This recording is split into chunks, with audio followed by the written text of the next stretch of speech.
चले बच्चे, बाढ़ की संभावनाएं पार्ट 2 हम पढ़ने जा रहे हैं।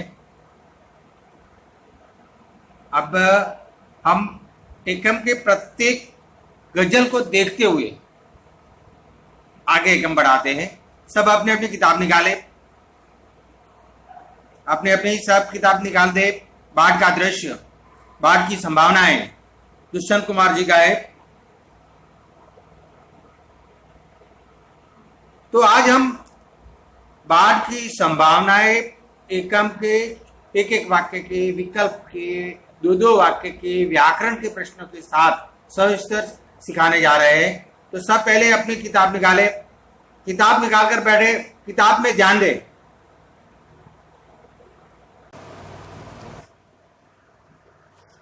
पहली गजल है, बाढ़ की संभावनाएं सामने है। ये एकम में आप देख रहे हैं, किताब में देखो पहले।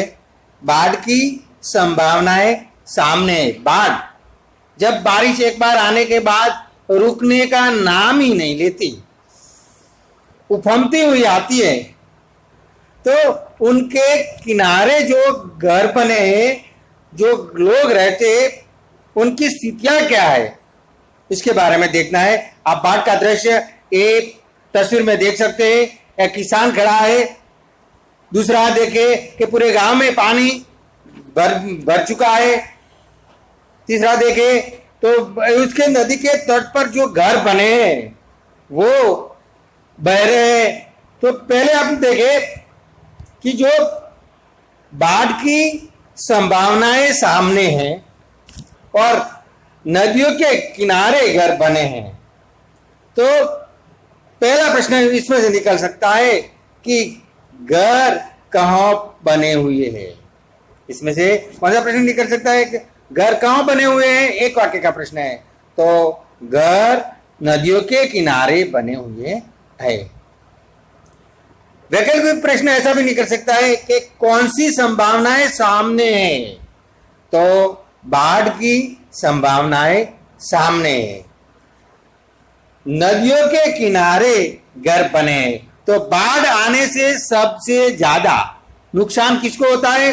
तो जिसके घर नदियों के किनारे बने हैं वो सबसे पहले बह जाते हैं। घर में जो कुछ सामान हो, घर में कोई चीजें हो, और ये बाढ़ के साथ, घर के साथ, अपने झोपड़े के साथ सब बह जाता है।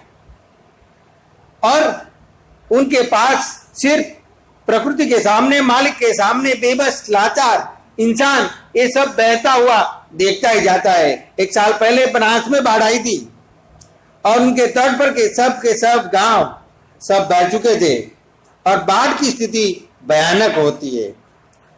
दूसरे गजल है, चीड़ के वन में आंधियों की बात मत कर। देखे तो, चीड़ के वन में आंधियों की बात मत कर, इन दरख्तों के बहुत नाजुक तने हैं।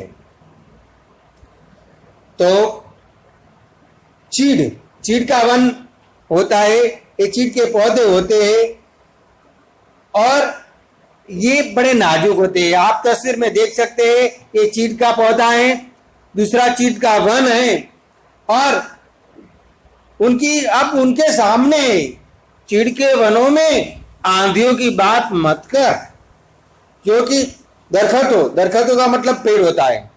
दरख्तों लिखे दो, दरख्तों का मतलब पेड़ होता है। उनके बहुत नाजुक तने हैं। तना यानी कि जमीन से डालियों तक का जो पेड़ का जो हिस्सा होता है, या तो डाली से जमीन तक का जो हिस्सा होता है उसे क्या कहते हैं? तने। और नाजुक यानी कि मुलायम। ये पेड़ों के तने हैं ना, वो नाजुक होते हैं। अब वहां पर आंधियों की बात नहीं करनी चाहिए, क्योंकि जैसे आंधी आती है ना, तो ये चीड़ के वन एकदम नष्ट हो जाता है, क्योंकि वो बड़ा नाजुक है। और चीड़ के सामने यानी नाजुक परिस्थितियों में वो व्यक्तियों, उनके सामने जो मुश्किलों की बातें नहीं करनी चाहिए, क्योंकि उनकी स्थिति नाजुक होती है। ये चीड़ के पौधे सब, और ये हिमालय की ऊंचाई पर होते हैं। चीड़ के वन में आंधियों की बात मत कर, इन दरख्तों के बहुत नाजुक तने हैं। ये उनके तने, जमीन से डालियों तक का जो हिस्सा होता है उसे क्या कहते हैं? तना कहते हैं। और दरखत, पेड़। तो इसमें से एक प्रश्न पे निकल सकता है, तो दरख्तों के तने कैसे हैं? दरख्तों के तने कैसे हैं? तो उसका उत्तर हो सकता है, ये दरख्तों के तने नाजुक होते हैं। दरख्तों के तने कैसे होते हैं प्रश्न पूछा जाए तो दरख्तों के तने नाजुक होते हैं। दूसरा वैकल्पिक प्रश्न ऐसा निकल सकता है, कवि ने किस वन का जिक्र किया है? कवि ने किस वन का जिक्र किया है? तो इसमें प्रश्न में विकल्प अनेक आ सकते हैं, सुंदरवन का, मधुवन का, तपोवन का, या तो चीड़ के वन का। तो जवाब क्या होता है? चीड़ के वन का। आगे इसमें बड़ा प्रश्न भी निकल सकता है, छोटे प्रश्न भी निकल सकता है। एकम पूरे होने के बाद मैं जब बड़े दो तीन वाक्यों के प्रश्न या तो बड़े प्रश्नों की चर्चा करूंगा। तीसरा है, इस तरह टूटे हुए चेहरे नहीं है। चेहरे टूटे हुए नहीं है, ये विकट परिस्थितियों में फंसे हुए हैं। उसके चेहरे टूटे हुए नहीं है, जिस तरह टूटे हुए आईने हैं। आप आईने में चेहरा देखते हैं, आईने में ये चेहरा देख रहे हैं ना, तो ये चेहरा टूटा हुआ नहीं है। चारों ओर विपत्तियां है, दुख है, चारों ओर से घेर लिया है। ये चेहरा पर वो महसूस हो रहा है। तो टूटे हुए चेहरे नहीं है, ये चिंता है, ये चिंता है। और ये चिंता के कारण आदमी का चेहरा मायूस दिखता है। इस तरह चेहरे टूटे हुए नहीं है, ये टूटे हुए आईने है। आगे का है, जिस तरह चाहो बजाओ आपके आपके कालीन देखेंगे किसी दिन। कालीन यानी अयासी परिवार के लोग अपने घर में कालीन बिछाते हैं, सुखी संपन्न लोग हैं। तो ये दूसरे लोगों को अपने घर का कालीन देखने के लिए बुलाते हैं, दावत देते हैं। तो कवि कहता है कि आपके कालीन देखेंगे किसी दिन। मखमल जैसा घर में गालीचा होता है ना, कालीन गालीचा, ये कभी ना कभी एक दिन आकर हम देखेंगे। बड़ा गालीचा आपका कभी ना कभी रईस परिवार के, तो कभी ना कभी एक दिन देखेंगे। इस समय तो पांव कीचड़ में सने हैं, चारों ओर की विपत्तियों में, तकलीफों में चारों ओर से हम फंसे हुए हैं। किसी न किसी दिन हम आकर ये देख लेंगे, कीचड़ में फंसे हुए हैं। इसका मतलब अपने पांव है, चारों ओर मजबूरियां है, विपदा है, दुखों है, इसमें चारों ओर से घेरे हुए हैं। किसी न किसी दिन आकर आपका कालीन देख लेंगे। अगला है कि जिस तरह चाहो बजाओ इस सभाओं में, जिस तरह चाहो बजाओ इस सभाओं में हम नहीं है आदमी, हम नहीं है आदमी, हम झुनझुने हैं। झुनझुने का मतलब खिलौना। आदमी आज खिलौना बन गया है। आदमी आज कैसा हो गया है? खिलौना बन गया है। उसे इंसान जब चाहे जी चाहे ऐसे सुखी संपन्न लोग उसका इस्तेमाल करते रहते हैं। तो बाजा बन गया है, चारों ओर बजाओ। चारों ओर कोई भी उसे मार सकता है, कभी भी उसकी हत्या हो सकती है, ठीक है। और जिस तरह चाहो बजाओ इस सभाओं में हम नहीं है आदमी, हम झुनझुने हैं। झुनझुना यानी कि खिलौना। कवि ने झुनझुना किसे कहा है? प्रश्न है, कवि ने झुनझुना किसे कहा है? तो कवि ने झुनझुना आदमी को कहा है। कवि ने झुनझुना किसे कहा है? स्वयं को या तो आदमी को। कवि ने स्वयं को या तो आदमी को झुनझुना कहा है।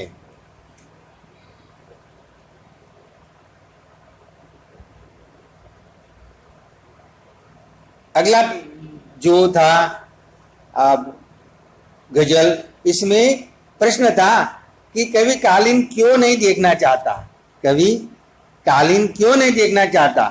तो इसका उत्तर है कि इसके पांव कीचड़ में फंसे हुए हैं, उसके पांव कीचड़ में फंसे हुए हैं होने के कारण वो कालीन देखना नहीं चाहता। दो प्रश्न हो गए ना। कवि ने झुनझुना किसे कहा है, तो कवि ने स्वयं को या तो आदमी को झुनझुना कहा है।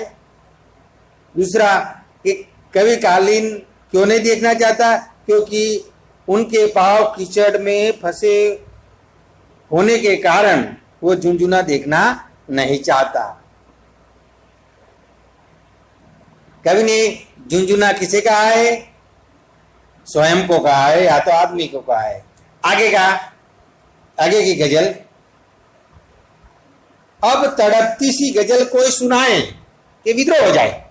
कहने का मतलब कि अब तड़पती सी कोई गजल सुनाए, हम सफर उंगे हुए हैं अनमने हैं। हमारी विपत्तियों के कारण, हमारी दुविधाओं के कारण हमारा जो हम सफर है, जीवन साथी, हम सफर का मतलब साथ में सफर करने वाला साथी, हमारा साथ में पूरे जीवन भर साथ निभाने वाला या तो हमारे साथ चलने वाला यात्री, वो भी हमसे उदास होकर, अनमने उदास होकर हमसे रूठा हुआ है।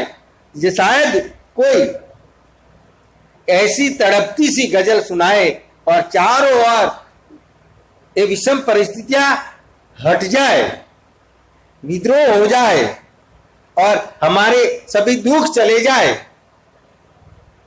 और सुख की प्राप्ति हो, ऐसी कोई गजल सुनाए। इस गजल में एक प्रश्न निकल सकता है, जीवन में मानव की स्थिति कैसी है, जीवन में मानव की स्थिति कैसी है। तो जीवन में मानव की स्थिति विसंगतियों से परिपूर्ण है। जीवन में मानव की स्थिति कैसी है, तो जीवन में मानव की स्थिति विसंगतियों से पूर्ण है। चलिए, तो इन गजलों में कोई भी गजल समझ में ना आई हो तो मैं आपको चर्चा करता हुआ आगे पढ़ाऊंगा। लेकिन अब विकल्प वाले प्रश्न, एक एक वाक्य के प्रश्न, 4-5 वाक्य के प्रश्न और सविस्तर प्रश्नों और व्याकरण के प्रश्नों के साथ चर्चा में करता हूं। तो अब स्वाध्याय देखें, तो सभी छात्र स्वाध्याय निकालें। स्वाध्याय में देखें, चले बच्चे विकल्प के प्रश्न देखिए। विकल्प के प्रश्न है, 3 विकल्प है, इसमें देखिए कि कौन सी संभावनाएं सामने है। क आंधी की, ख बाढ़ की, कीचड़ की या पानी की। इसमें सही उत्तर बाढ़ की। दूसरा प्रश्न है, कवि ने किस वन का जिक्र किया है, तो सुंदरवन का, मधुवन का, तपोवन का या चीड़वन का। तो इसमें से मैंने जो गजल पढ़ाई तो याद हो तो किस वन की बात की थी, तो चीड़वन का। तीसरा प्रश्न है, हम सफर क्या कर रहे हैं, गजल सुना रहे हैं, बाजा बजा रहे हैं, तड़प रहे हैं या तो ऊँगे हुए हैं। तो अंत वाले गजल में आपने देखा हुआ होगा कि हम सफर है वो कैसे है, तो ऊँगे हुए है। तो ये राइट है। अब एक एक वाक्य में उत्तर, एक एक वाक्य में उत्तर देखे तो घर कहाँ बने हुए हैं, तो घर नदी के किनारे बने हुए हैं। दूसरा प्रश्न है कि दरख्तों के तने कैसे हैं, तो दरख्त के तने नाजुक है। तीसरा प्रश्न है, कवि ने झुंझुना किसे कहा है? तो कवि ने स्वयं को या तो आदमी को झुंझुना कहा है। चौथा प्रश्न है, कवि कालीन क्यों नहीं देखना चाहता? तो इसका उत्तर है, कवि के पांव कीचड़ में फंसे होने के कारण, कवि के पांव कीचड़ में फंसे होने के कारण वो कालीन नहीं देखना चाहता। अब 4-5 वाक्य में उत्तर आप देखें, 4-5 वाक्य में उत्तर। प्रश्न पहला है, कवि को क्यों चिंता है कि नदियों के किनारे घर नदियों के किनारे बने? कवि को इसकी क्यों चिंता है कि घर नदियों के किनारे बने? इसका उत्तर होता है, बाढ़ आने से नदियों के किनारे जो घर होते हैं उसको हानि होती है, वो नष्ट हो जाते हैं। इसलिए कवि को उनकी चिंता है कि जिसके घर नदियों के किनारे बने। किसकी चिंता है? कि जिसके घर नदियों के किनारे बने, उसकी चिंता है। दूसरा प्रश्न है, चीड़ के वन में आंधियों की बात करने से क्या होगा? तो इसका उत्तर है कि आंधियों से सबको हानि होती है, पेड़ घर आदि गिर जाते हैं। चीड़ के वन में वृक्षों उनके तने सब नाजुक होते हैं, इसलिए आंधियों की बात करने से चीड़ के वन को ज्यादा नुकसान होता है। तीसरा प्रश्न है कि आदमी को झुंझुना कहने का क्या तात्पर्य है? आदमी को झुंझुना कहने का क्या तात्पर्य है? तो आदमी स्वयं एक खिलौना है, मन चाहे खेल सकते हैं, इसीलिए कवि ने आदमी को झुंझुना कहा है। ये प्रश्न आपने 4-5 वाक्यों के देखे। अब बड़े प्रश्न हैं, 4-5 पंक्तियों में लिखिए या तो सविस्तर उत्तर दीजिए। तो कवि ने सोए हुए साथियों को तड़पती हुई गजल क्यों सुनाना चाहते हैं? क्योंकि इसमें चेतना की चिंगारियां है और उनका जो दुख है, दर्द है, वो सब नष्ट हो जाए। इसीलिए कवि है ये सोए हुए साथियों को तड़पती हुई गजल सुनाना चाहता है। दूसरा प्रश्न, इस गजल का केंद्रीय भाव क्या है? तो इस गजल का केंद्रीय भाव दुष्यंत जी ने, जो नदियों किनारे बसने वाले और जो विसंगत परिस्थितियों में फंसे हुए और चारों ओर दुख दर्द जैसे कीचड़ में फंसे हुए और लोग जब चाहे तब उसका इस्तेमाल करते हुए ऐसे आदमी हो, झुंझुना जैसे आदमी हो, ये बात बताइए। ऐसे सभी लोगों को चेतना के रूप में कोई गजल सुनाए और उनके मन में कोई विद्रोह का भाव आए, ये उनका केंद्रीय भाव है। और अब कोई भी छात्र को कोई प्रश्न समझ में ना आए ऐसी बात नहीं है। व्याकरण के 2-3 प्रश्न आ सकते हैं कि विलोम शब्द, तो आशा तो निराशा, संगति तो विसंगति, आदमी औरत, दिन रात। शब्द समूह के लिए देखें तो साथ में सफर करने वाला, तो क्या कहेंगे? हम सफर। दूसरा शब्द समूह है पेड़ का जमीन से ऊपर का मोटा हिस्सा, तो क्या कहेंगे? तना। कोई ऐसा आदमी आकर पूछे कि बाढ़ की संभावनाएं गजल के कवि कौन हैं, तो कौन है? दुष्यंत कुमार। ठीक है, ये सब प्रश्नों के साथ, व्याकरण के साथ चर्चा हो चुकी है।